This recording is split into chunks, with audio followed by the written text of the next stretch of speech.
Happy Monday, everybody. It's time for another edition of Ask Mike. Courtney Mims alongside Mike Irwin here. Mike, we have a lot of questions, so we're going to jump right in. And of course, we've got to talk some Arkansas baseball. Our first question is from everybody's favorite question asker or least favorite question asker in Mousetown. Is there something wrong with me? Dave Van Horn says and does these things that make no sense to me, and yet most fans are cool with it. Like saying sometimes you have to lose a game to win a game? What does that even mean? Well, there are two questions there. I assume he doesn't want me to answer the first, which is there something wrong with him? Because I'm not sure I can analyze that. We might need the whole show. Yeah, I think the short answer for that is yes, right? And the answer to the second one's pretty simple. Really, once that game got blown open a little bit, 2 runs, 3 runs, I think Dave Van Horn knew that it was pretty much over the way they were hitting that day. So you've already won the West, which is the main thing, because what does that do? It gets you the 2 seed in the conference tournament, no matter what happens on the other side. So once he did that, he's not going to sit there and use up a bunch of pitchers you've got a pretty quick turnaround from a Saturday game to you're going to have to now play a Wednesday game in the conference tournament, so you want to rest these guys as much as possible. So he stuck a guy out there for about 3 innings and let him just twist in the wind, and they scored all these runs. And we learned more about the Aggies than we did about Arkansas, because now look, I admit, and I've said this before, I turn the sound off TV games because I don't like this stuff. They just jabber all the time. They don't talk about the game very much. And they interviewed a bunch of people during the game. There was one of those games where they brought in the football coach, Aggie football coach. We're watching a baseball game. I don't care about the Aggie football coach. And interviewed him for like 10 minutes or something. It was crazy. So I turned the sound down. So I wasn't sure what was going on at the end when they ruled Arkansas and won by 10, and then everybody just went bonkers. They were going bonkers in the stands and bonkers on the field. And I was thinking to myself, well, you finished 4th overall and you finished 2nd in the West. That's nice. You're glad you won this game, but I didn't think it was that big a deal. And then I found out later on from people that were listening that the guy that got the hit that ruled Arkansas and enabled that game to be over was their 12th man guy. Well, wasn't he number 12 as well? And he was number 12. Yeah. And all that does is confirm to me something I've known since I was about 8 or 9 years old when I first started watching Southwest Conference sports, and realized that the Aggies are more interested in their traditions than they are winning anything. And they don't win a lot of championships, but they have a lot of traditions. So if their 12th man guy does something that they think is really cool, they go apo over it. So that was what happened there. But again, Dave Van Horn was basically saying, we didn't have to win this game. We have to win games later on, so I'm saving my pitching. So that's what he even meant by that. Yeah, what does it even mean? That's what it means. I'm going to come from Mousetown a little bit. I don't think he listened to the entire press conference, because Dave Van Horn literally explains what he meant by that and said exactly what you did. So Mousetown, maybe listen to the full press conference. He probably listened to me and realized that you just turn the sound off on everything. Well, he needs to listen to Dave Van Horn after the game. Come on. He just read the quote. That's true. Exactly. A lot of people just read the quote. You got to listen to the whole thing. Things can be taken out of context. All right, the next question is from Valley Hog 10, who wants to know, do you agree that this could be DVH's best job of coaching in several years? From a pure talent standpoint, the talent is not as evident as in former years with regard to position players. The corner outfielders can't hit, and Diggs is a mess right now. They go on to say the pitching has been above average, although there is concerns with Tigert and Molina, and injuries have hurt the bullpen depth. Dave has patchworked this team together into a Western Division championship. I don't evaluate the job a coach does in college baseball until it's over, because to me, the postseason is more important than the regular season. Some people don't look at it that way. Dave Van Horn has won Coach of the Year in years because they won an SEC championship, but the postseason wasn't that big like last year. They didn't even get out of their own regional, and he's Coach of the Year. Yeah, for the SEC. Because they're doing it SEC, and it's not, to me, I don't look at it as Coach of the Year in the SEC. I'm just looking at the coaching job you did. And to me, as a baseball coach, you have to factor in postseason. I'll give you a good example. 2 years ago, when they didn't make their own regional, got sent to Stillwater, and I thought they were dead at that point because Oklahoma State was red hot. That's a tough place to play. I was over there. It was amazing what they did to win that thing, and then they got momentum, went to North Carolina. You were at North Carolina. Yeah. That was a tough atmosphere. Oh, yeah, it was crazy there. I was shocked they won that. And they won that, got to the College World Series, ended up having to play the eventual national champion Ole Miss 3 times, beat them once, and lost to them in the game that would have gotten them into the championship series 2-0. If they'd won that game, I think they'd have won a national championship. So to me, that was his best coaching job. I cannot evaluate this year right now because I don't know what they're going to do. If you're just talking SEC coach, no, he's not going to be SEC coach of the year. I don't know who is. No, I think they already named those. Came out Kentucky's today. coach? I think so. Alyssa? They just came out. They just came out. So Smith, pitcher of the year. Okay, Hagen Smith, pitcher of the year. Kentucky's head coach was coach of the year. Yep. You had Charlie Condon as from your Georgia player as your player of the year. Yeah. Yeah. and that kid from A&M is your freshman of the year. Yeah, Okay, so if so you're there you talking go. just 6 SEC, other- you had 6 yeah, other hogs. you know, he's not coach of the year in the SEC. So to me, it's not his best coaching job. But what if they win a national championship this year? Yeah, you got Then it. it is his best coaching job. So, you know, we'll have to wait and see. That's the bottom line on answering that question. We will have to wait and see. We have more baseball questions to get to. And this one, Razor Alex 88, we haven't seen them in a while. So they go on to write, I've been quiet about this baseball season, but I must say our chances of generating sufficient offense to make it to Omaha are pretty razor slim. 43-12 and first in SEC West is awesome, but quite a few of those games had squandered opportunities, many stranded on base. It sounds a little bit like Mousetown, but that's okay. Don't do that to Razor Alex 88. Look, here's whether you advance out of your own regional or super has a lot to do with who the committee puts in. We've talked about this over and over again. Last year, they must have been drinking to put TCU in the Arkansas Regional. But they were going to do that because of how they played earlier in the season against them. I felt like that they were going to do that. This is what I'm telling you. That's what the committee does, and I think they're being influenced by ESPN. Because if you technically seeded the NCAA baseball regionals the way seeding really works, then if you're a 1 seed, if you're the 1 regional, your 2 seed should be the worst 2 seed, the 3 the worst 4 seed. But what happens is if you do that, it makes those games boring. So it actually sometimes works against you to have a great season because the ESPN bozos are sitting back there going, well, we got this number 1 team or the number 3 team or whatever, but we got to have somebody good in there to play them. So they'll stick that team in there when they don't belong. And if they get hot, then you don't get out of your own regional. Super regional, we saw that in 2021. North Carolina State, they didn't get past them in the super. And we saw them last year, they didn't get past ECU in their own regional. So this stuff happens, okay. However, here's why I think they make it to Omaha. This team is 33-3 at home. And they haven't lost to 1 team twice at home all season. And that's what you have to do to knock somebody out of a regional. You got to beat them twice. So I don't think they're going to lose 2 games in a regional. I don't think they're going to lose 2 games in a super regional. I think they'll get to Omaha.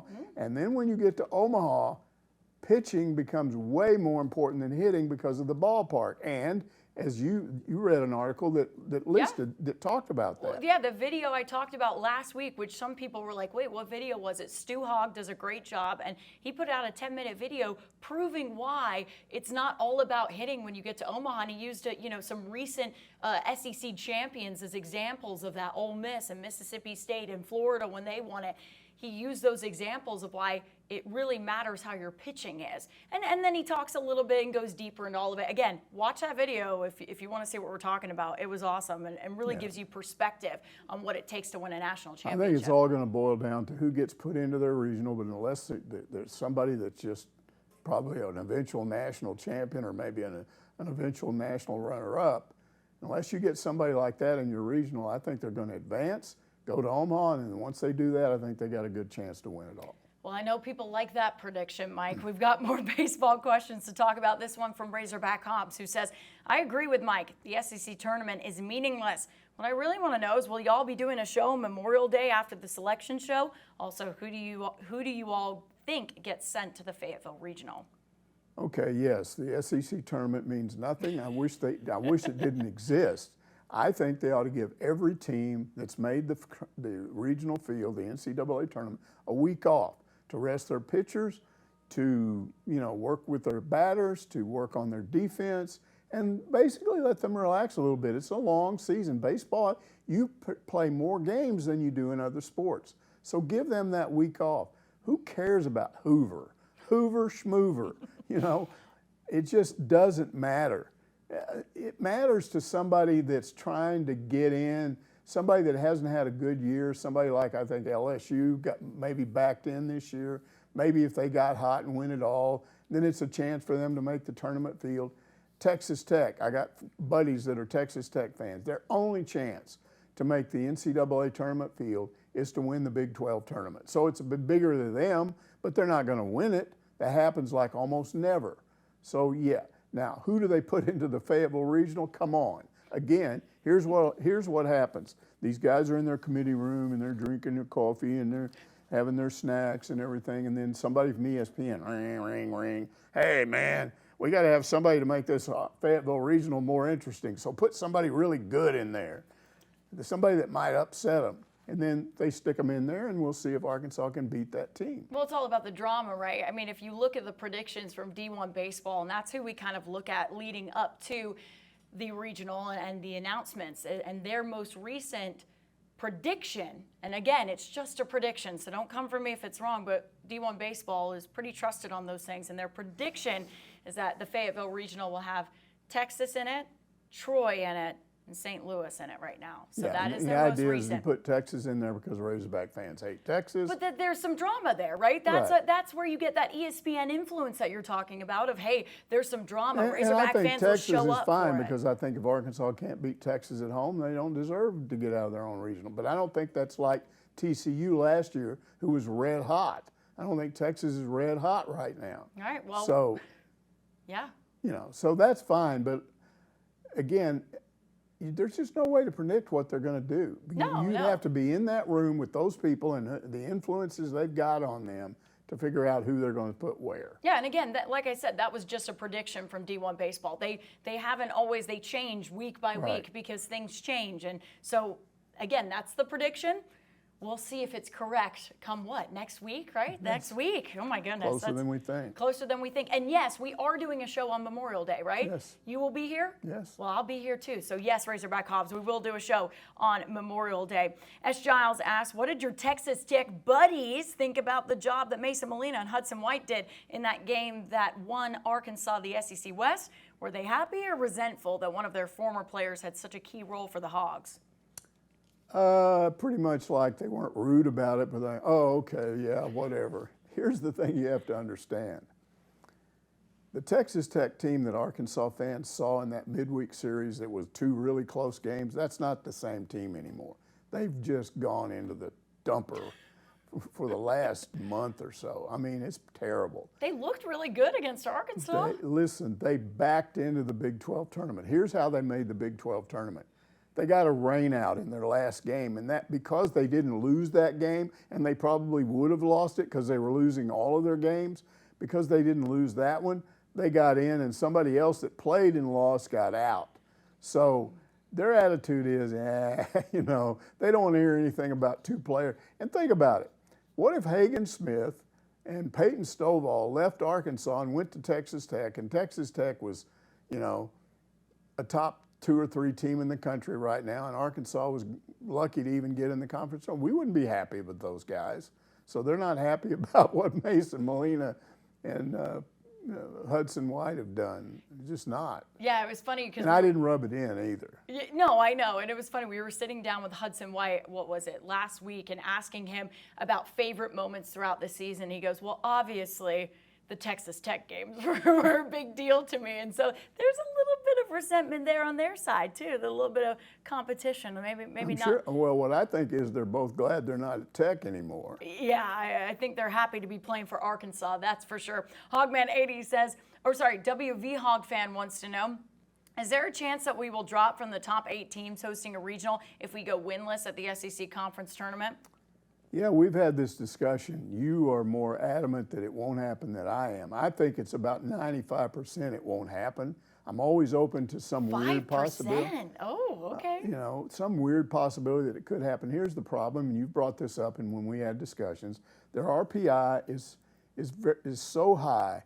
I think it's going to be difficult for the committee to justify dropping them to a 9 seed or below. Yeah, it's number 2 right now for anyone who's wondering. Right. I just checked, number 2 still. So if you look at their body of work, whatever happens in these games on Wednesday or Thursday, if they lost both of them, I still think they host and are a top 8 seed, and therefore would be at home in a super regional if they win a regional. Yeah, I think the reason, and Alyssa has made this point as well, I think they take into account RPI a lot more than people think they do. Especially, I mean, look at Arkansas softball, right?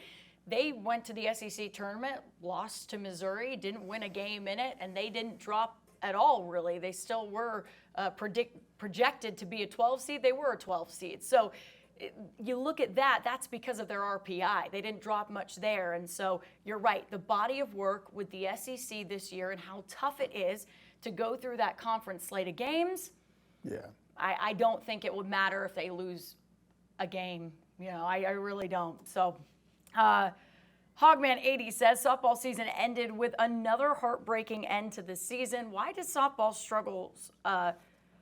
think softball struggles so much at home but takes care of business on the road, the opposite of what we normally see?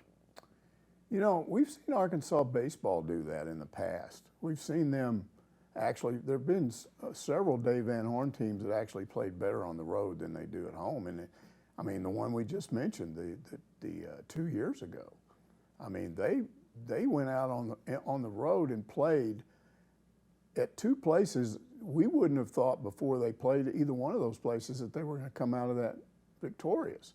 And they had a pretty good home record too that year, but nothing to suggest that they would do that. So I don't think it's all that unusual that a team would play better I think it's still more normal to play better at home. But here's what I think happens when you've got a team that plays better on the road. And I asked somebody about this one time. I can't remember who. It was a basketball player years ago at Arkansas. And they were actually, it was back when Eddie Sutton was here, and they were actually better on the road than at home. And I said, what causes that? And he said, sometimes you can get stage fright in front of your own fans. You want to do so well in front of them that you're more nervous playing in front of them because of their expectations than you are when you go on the road and people are just hostile. And you can turn that hostility against that team you're playing if you get mad. I'm mad. These people are doing this. We're mad at them. It fires you up. At home, you're like, oh, no, I hope we don't screw up. Yeah. And so you don't play as well. Now, again, I think that's a little bit unusual, but I do think it happens. That may be what was going on with this softball team, but I don't really think so. I think what went on with this team is a mini version and a more extreme version of the men. They didn't hit well at all, although the men had more games where they hit well, but their pitching was good enough to win them games, but every once in a while their pitching would be bad, and they didn't have the hitting like in the Villanova game to overcome. If you're going to score, you have to score 8 runs to win that game. Yeah. They're scoring 2 and 3 runs a game. So in order to win, they got to hold the other team to 2 and 3 runs. And they just couldn't do it sometimes. Yeah, it didn't happen. I mean, I was asking Alyssa because she was at that game. I was like, what happened with Morgan Linestock? I mean, you look at the SEC season she's had as a pitcher, and then you go, what happened? I mean, it just wasn't there. And so, Right. and when the pitching starts to fall, like you said, if you don't have the run support, if you don't have the offense to back it up, and not to mention, I mean, you didn't mention this here, but their regional was a lot harder than I think people realize. I mean, getting Arizona in it, who continually every single year has dominance when it comes to postseason play, 8-time national champions. Why didn't they get a regional? That's the question, right? They're not hosting a regional. They came to Fayetteville. When we talked to their coach and their players, they're like, we're a little salty. We didn't get to host a regional, so we're here to win it. So you come in mad. So you come in a little bit mad, exactly. You have Southeast Missouri, who even though they're a 4 seed, they had a schedule and an RPI that was a lot higher than people realize. And their coach was talking to us and like, yeah, we had won in non-conference play top 20. in the nation of RPI. So they schedule games to make it hard. Villanova, they had nothing to lose. So what's your take on the crowd? Because it wasn't very good. I know sometimes they were going up against the men, sort of. I think in that last game, the men were earlier in the afternoon, and by the time the women started, I think the men's game was over. But do you think the crowd was reacting to the season they had this year and maybe even the season they had last year? I don't think so, because here's the thing, Mike. They broke so many attendance records this year with the crowds that they brought in. They broke several attendance records at Bogle Park this season. But then why don't they have more in the postseason? Well, I think it was something to do with the way they do ticketing in the postseason, because I talked to a few fans that said, I go, where are you guys sitting? And they go, ugh, we're sitting all the way over there. And I'm like, well, why? You guys got to, during the season, you were front and center. You were, you had your little section of your fans here. And they said it's the way they do the tickets for postseason, where they give obviously priority to your donors and your boosters. And so maybe some of those people requested tickets and didn't show up. And to me, I always ask them, like, there's got to be a better way of doing that. You've giving seen that those people on the men's preference. side. Yes. I'm a big booster. I got big bucks. I can afford to throw away money on season tickets. If I want to go, I will. And if I don't want to, I won't. But that's a terrible mindset, because you have die-hard fans, die-hard softball fans that would, seriously pay you big bucks to sit there and would really genuinely love to use those seats. And make it look a little bit better on TV, right? Right. So I don't know. And I don't know what the solution is there. You saw a lot of empty seats in the area behind home plate. Yeah, and that's the area that they gave precedence to, that I'm talking about. So again, I don't know what the solution is there, but that was what I saw for regionals. So Hot Dogger says, sounds like Cal is looking overseas for players. Is it true that a foreign player can't collect NIL? That would save us some money if it's true. It's generally true. It's kind of complicated. If you're a foreign student that comes in on a visa, you could accept, and you pointed this out to me, I didn't know this, you could accept, because your daddy's a coach and he knows these and things. And he coached overseas for a very long time, y'all. So you could come in and get money, NIL money, as long as it comes from the school. And people think, well, NIL money comes from the school. Mostly it doesn't. The only NIL money that would come from a school that you could get as a foreign player would be sales of merchandise. So if you were a really good player and they sold your jersey all over campus or all over Arkansas, you would get a percentage of that. So you could collect that NIL money. But none of the edge money, the collective, the NIL collective, or any of the money donated by boosters to that, none of that you can collect. And that makes these, I think he's looking really hard at at least two foreign players. Don't know if he'll bring both in. They're good players. Here's the thing about bringing in a foreign player. They're professional, in many cases, professional players, older and more experienced. And what has Cal admitted in the last few weeks when he's gone around the state? All these Kentucky fans that are getting, every time Arkansas gets a player, going, yeah, wait, what happens when you get to the postseason and you won't win? What he's explained is, yes, in the past, I relied too much on the freshmen that I brought in because I believe it's my job to develop them and play them. And I didn't have enough experienced guys because they got developed and then were one and done. Okay. So I was sort of feeding my own problem. So now what he's doing is trying to make sure that he balances that out a little bit. So if you go get a foreign player that's a little older, more experienced, add them to your roster, and you don't have to pay NIL money to get them, hey, that's a win-win. And in Mike Neighbors' case, for women's basketball, we've explained he doesn't even have any NIL money. And a lot of people thought he was dead in the water and trying to recruit. He's got one really good player out of Arkansas State that I think is going to be a heck of a point guard. And then he's gone after some foreign players. He's brought in two bigs, a 6'4" and a 6'5", going to be more physical.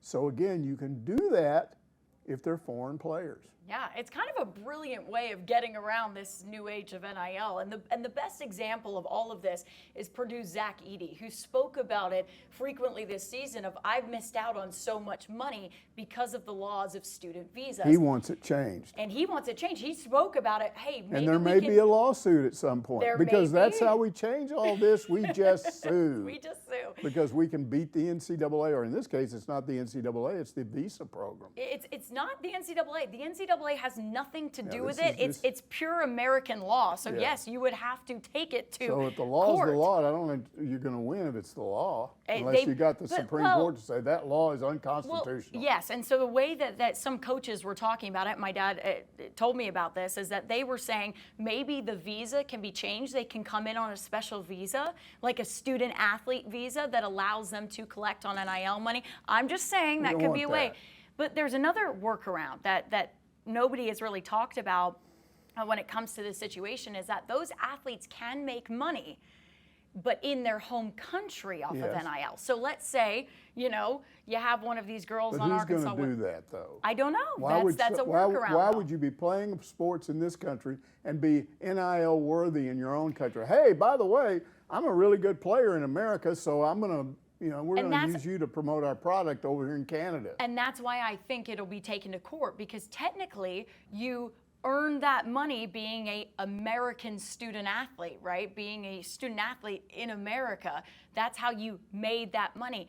So America probably would go, wait a second, can't we tax that money? We want to be able to tax that money, right? If you're making buku bucks, we want to be able to make some money off of it. I mean, I could be wrong, but I don't think somebody comes in here and makes a bunch of NIL money in the country of origin. I mean, I don't know. I mean, Zach Edey is a great example. I'd love to know how much he was making if he made any NIL money in Canada, because of how Right. prominent his name was. I don't know. I don't know And the that numbers would be there. more likely because Canada borders the United States. Sure. If you're talking Europe, come on, there's an ocean between the two. I mean, it depends how prominent your name is. If you become a star, like look at somebody like Livy Dunn per se, right? An LSU gymnastics, right? Her name is known overseas as well because of TikTok. So you could have somebody, let's say, from overseas make a name for themselves internationally. here. Oh, Alyssa's coming. She's got to get closer to I'm us. just gonna yell. As an example for Mike, you got a lot of Jamaicans on the track team. There you go. Jaden Hibbert has billboards of him back in Jamaica. He goes over there and he is a celebrity every. So is he kid- making NIL money? I don't know. I don't know the answer, but what I'm saying to counter your point is, it may be in a smaller country like Jamaica, Turks and Caicos. Yeah, No. and that's Or closer. Yeah. depending on where. I mean, I don't know what That's not Europe. Christina's the women's basketball players. Right, but- like, is Phoenix Stojan a big name in the Netherlands? I don't know, but I'm just saying I know that Jaden Hibbert has billboards of But- himself in Jamaica. Yeah, to go off of Alyssa's point, though, a lot of the reason for that is because he is an amazing athlete, one. But two, he puts himself out there on social media. Yeah. He is a big social media guy. He calls himself a social media influencer sometimes more. And so there is that. And that's my point, is that they can They use can their... earn it in their own home country. They can earn it in their own home country, but I think a lawsuit's coming down the road, and a lot of coaches do about this. So we'll see how long it goes where that rule stays the same. Razor Runner asks, now that the football transfer portal is closed, are you able to give an overall assessment of whether our transfers in versus transfers out was a net gain or loss? I know some of the major losses were KJ Rocket, the linebackers, and maybe Snacks. Okay, we got a graphic here, and I'm going to say, as we put the graphic up, I'm going to say it's a net gain for sure, Okay. because I don't know what that is. There's nothing there. No, Okay. they're bringing them up. I'll They're bring bringing them up. Okay. First of all, we all know they landed an extremely talented quarterback out of the portal in Taylon Green, who replaces KJ Jefferson. I think that's a net plus. We'll see when the season's over. I think Green will have a better season than KJ did. Ooh, okay. When Colby Criswell left after spring ball, Arkansas brought in another experienced quarterback, Blake Boda. Bobby Petrino recruited him during that brief period when he was at UNLV, and that's Oh, how that connection okay. came. So if something should happen to Green, you've got another experienced guy besides the younger quarterbacks. This guy's been around the block. So, that's happening there. Okay, at running back, Rocket Sanders replaced by Utah transfer Jaquindon Jackson. We saw the spring that he had. He's good. Rocket did not have a good year. I think that's a net plus. We'll have to see, but I think it's a net plus. Dominic Johnson left, and after he left, they added Rodney Hill out of Florida State. This is a former four-star guy, running back. He's got 3 years left. You got 3 more years to develop him. He didn't have a lot of stats at Florida State, but he's a young player. Nice. So I think that's a positive. Now at receiver, Arkansas lost technically Sam Bakke, okay? But he was really pretty much kicked off the team. Yeah. But that's your guy that left. Okay, incoming is one of the most intriguing transfers. I don't even know if you call this guy a portal guy or not, because he came out of Major League Baseball. Yeah, he wasn't technically in the portal. So. Yeah, so he's Monty Harrison. But here's the thing, 28-year-old, 3 years in Major League Baseball, heck of an athlete. If you go back to when he was in high school, which is all the way back 2016, something like that, he was a 4-star out of high school, and everybody wanted the guy. Yeah. But he was going baseball. But he got it put in his baseball contract that once he was out of the major leagues, his education would be paid for. So Arkansas makes out like a bandit. They not only don't have to pay this guy NIL money, he gets his education paid for. So they don't even use a scholarship on him? No, don't even use a scholarship because all that stuff is paid for. Exactly. So I think that is a net plus at receiver. They lost virtually all of their experienced linebackers, including Pooh Paul, but Xavier Sori Jr., a Georgia transfer, looked really good in the spring, and non-transfer sophomore Brad Spence nailed down the other spot. That's the only area where I would say maybe you don't have a net gain. I'm not sure how that will work out in the end at linebacker, but it looks pretty even to me at this point. Yeah, he didn't get a ton of reps at Georgia, so it's really hard to tell just from what we see of him in spring. So. In the secondary, you mentioned Snacks Johnson. He got beat out in the spring by Danico Slaughter, who's a transfer from Tennessee, and there was actually another guy that beat him out too, so I think that's a net gain. 4 transferred out of a really bad offensive line group from last year, but they added 5 guys. At least 4 of those are really experienced, very talented, very well thought of players. Fernando Carmona Jr., I was looking it up. Super. On Pro Football Focus, he was graded coming into the season, one of the top tackles coming into the season. I mean, that's incredible. So look, watch that offensive line through several workouts in the spring. I mentioned this before. They had a drill, a pass blocking drill, where they lined up their starters on both sides, one defense, one offensive line, and did nothing but rush a grad assistant who's standing back there pretending to be the quarterback. Now, he's not moving out of the pocket. He's staying in the pocket. So you got to get through and get him in the pocket. And I'm telling you, you're standing there counting, because that's what I was doing, 1,001, 1,002, 1,003. You get to 4, and I'm thinking, okay, Green's going, by that time, with his ability to maneuver, he's either maneuvered out of the pocket by that time or he's found a receiver and he's throwing him the ball. So the offensive line does its job, and I saw that over and over again. Yes, they'll have to do it this fall against an actual opposing second or defensive line, but it looked good to me. So here's the bottom line. We're not going to know for sure until the season starts, but there's a lot of people that are sitting there comparing Arkansas's portal transfers to other teams' portal transfers, Missouri's, Ole Miss, whoever, and you get on these message boards or whatever, and they're not very good. I just know what I saw, and I'm telling you, it's a net gain through the portal. So that's the answer to that question. Okay. Pig's Feet says SEC has review options in football and baseball. Who is the one person or persons that have the final decision? Does this person or persons make all calls? Do all universities have a say in who is chosen? Is the person or persons chosen completely unbiased? Well, first of all, the member schools have nothing to do with that. And I talked to somebody at Arkansas and said, we wouldn't want to. Can you imagine the process?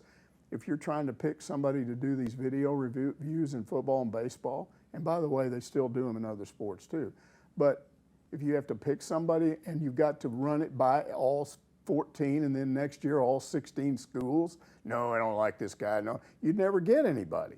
So what they do is they just have to assume that your SEC office is smart enough to go out and find people who in their background know the rules, are very familiar with the rules, and if you know the rules, then it really should be a no-brainer to look at a replay and figure out whether it should go one way or another, whether to overturn a call or not. Yeah. From my experience watching these, I would say about 95%, maybe even a little more, of the calls are correct on the review. Every once in a while, there's one that makes no sense. In the A&M series, trying to remember who made it. It might have been Sprague Lott. Okay. Walked. Oh yeah. And then he got picked off, and they showed it to it, and he was called out. And they showed that 3 or 4 times, and the analyst said he's safe. You could see he was safe, and they upheld the call. You're sitting there going, who's looking at that? What are they seeing that I'm not seeing? He was clearly safe. Well, they might have had another angle. I don't know. No, I mean, they didn't have another angle. You could. It didn't matter. The angles you could see he was not touched until he touched the base. He was touched after he touched the base. So, yeah, every once in a while they blow one, and you're just baffled. How did they do that? But if they get it right, that percentage of the time, you're just going to have to accept it, because the other alternative is to not do video reviews. Yeah. And I know fans get mad and they say, well, let's just don't have video reviews if you're stupid like they were in that Auburn game, and Arkansas loses the game on an incorrect interpretation by the people in wherever they do this. I forget where they are. They're not in Birmingham. In Birmingham, yeah. Are they in Birmingham? Yeah, they're Birmingham? in Birmingham, yeah. Well, every once in a while they blow it, and if they blow it and it costs you a game, you're going to say, what's the point of having it? Just don't have video reviews. Yeah. But the truth is, it's the right thing to do. Yeah, and just get it wrong every once in a while. And to go to Pig's Feet's questions about who is one or many person or persons, when they send those calls up there, because our sister station over in Alabama did a story on the review center and did how many monitors they have set up. It's really kind of cool looking at how it's all set up in there. But it's a team of 3 people, apparently, who review it. It's not just one person that they send it back to making the call. It's a team of 3. So you would hope that they're all unbiased. That's the office, the league's. The league has to do that and make sure that those people are the right people, but it's not just one person. So, and it's, again, very, very rare that they get a review wrong. The calls are wrong a lot, but if they're wrong, they overturn it. And a lot of times what happens is the review itself, there's not enough video evidence to overturn a call. You can't blame them for that. No. So when there's an obvious mistake made and they don't discover it by watching over and over, then you go, what's going on there? But that is very rare. Especially with 3 people looking at it. You would think 2 rare. people or 1 person would go, wait, guys, whoa. You guys seem very on board with that, but I don't see what y'all are seeing. You can tell they have discussions, because sometimes it takes a while. It takes a while. Yeah, you definitely can. And our final question of the day, and we teased this last week, Mike, is from Eddie Lynn, who says, last week you mentioned going to Texas to speak at the memorial service for a high school teammate who recently passed away. He must have been really special in your life for you to do that. Could you tell us about him? Yeah, Jimmy Earl Joyce broke the color barrier in our high school starting in the fall of '62, which is when we finally integrated. The amazing thing to me is he became my teammate. And there were really 2 black athletes that came out that first year. And one, Butch Woods, was a great athlete. He only lasted about 2 days into 2 days, because there were guys on the team that were absolutely opposed to black guys being on our football team. Had never had it before, we're not going to have it now. And they would start saying stuff to them, whisper in their ear in the huddle and saying racial stuff to them. And Butch Woods just hauled off and popped some guy and then left, and he never came back. I think he dropped out of school. Jimmy was different. It didn't matter what people said to him. He ignored it. He just came out there and worked and did his job. You could see he was a really good athlete. He was good on both sides of the ball. He was a good wide receiver. He's a really good cornerback. Fastest guy on the team. So I think most guys pretty quickly accepted him. He wasn't accepted around town. And I got to be pretty good friends with him, because what I was interested in is I'd lived in this little town of 3,000 people my whole life, and I didn't know him. He'd been there all along, and I didn't know it because the place was segregated. We were away from them. They had their own school. We had our own school. They didn't come to our part of town. We didn't go into their part of town. So it was amazing to me. Here's a guy that's been here right alongside of me all these years, and I'm just now getting to know him.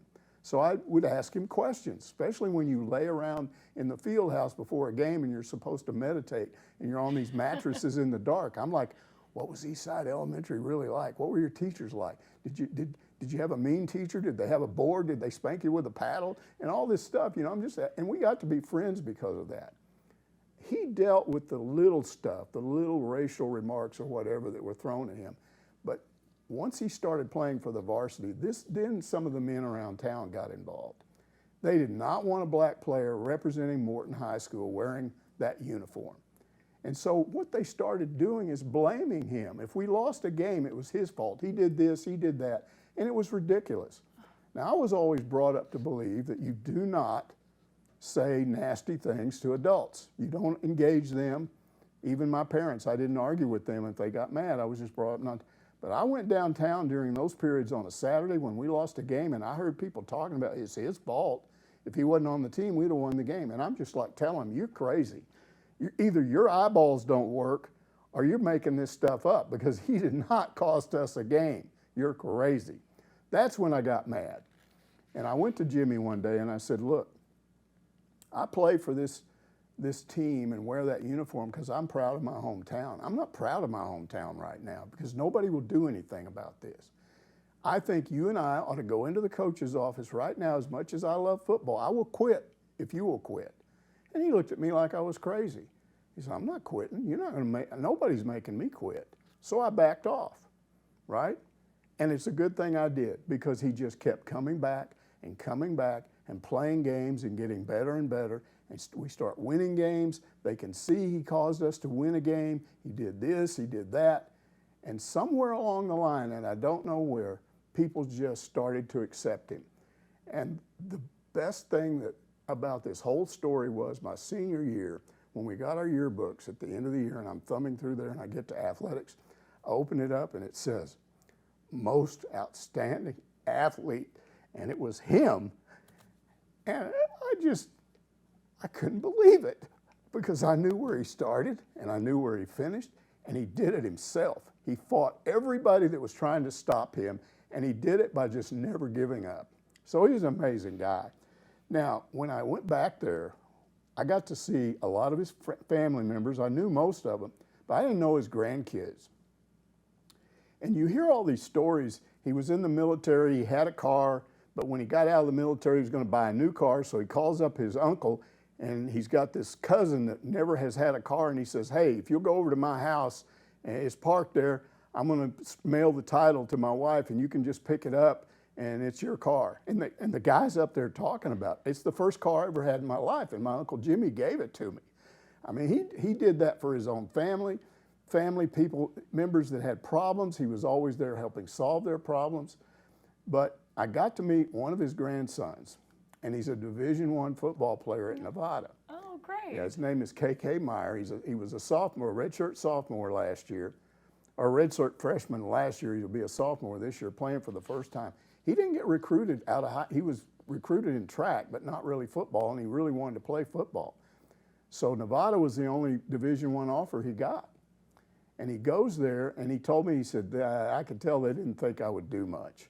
But when they played him last year, it came back to Texas. He said, I had all of my family in the stands. We played Texas State. And he said, I intercepted a pass and ran it 98 yards back for a touchdown. And he said, then people realized I could play. And he had a really good year.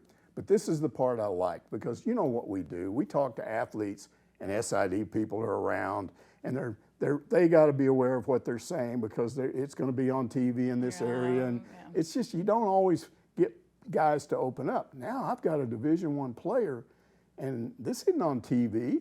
It's just me talking to him. So I started asking him about NIL.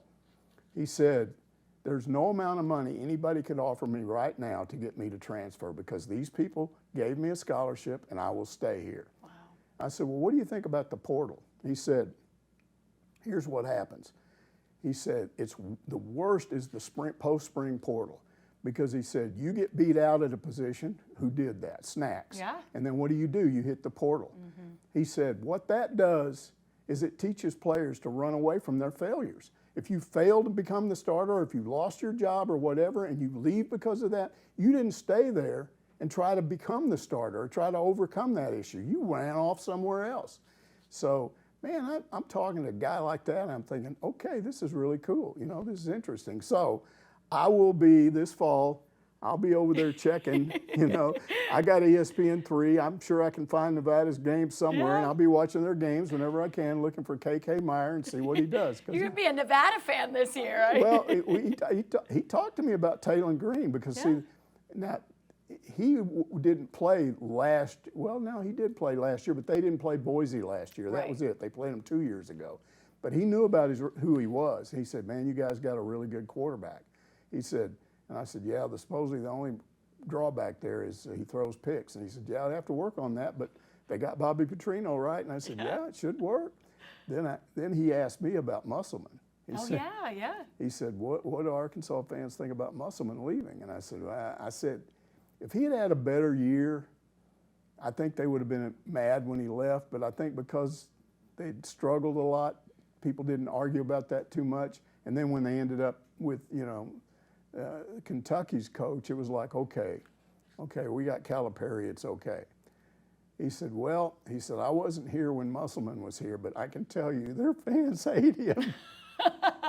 I said, why is that? Yep. He said, because he came in here and convinced all of them that he was going to be here for the rest of his career and he was going to turn Nevada into a national power in basketball. And he had a good season and he left. He said they're really mad about that. Yeah, still salty over it a little bit. So it was a fun afternoon just visiting with all of Jimmy's relatives and all that stuff. And I'm telling you, I could talk all day about some of the people that just got up there, his uncles, cousins, people with all these stories of where he'd stepped in and helped this guy or did that guy.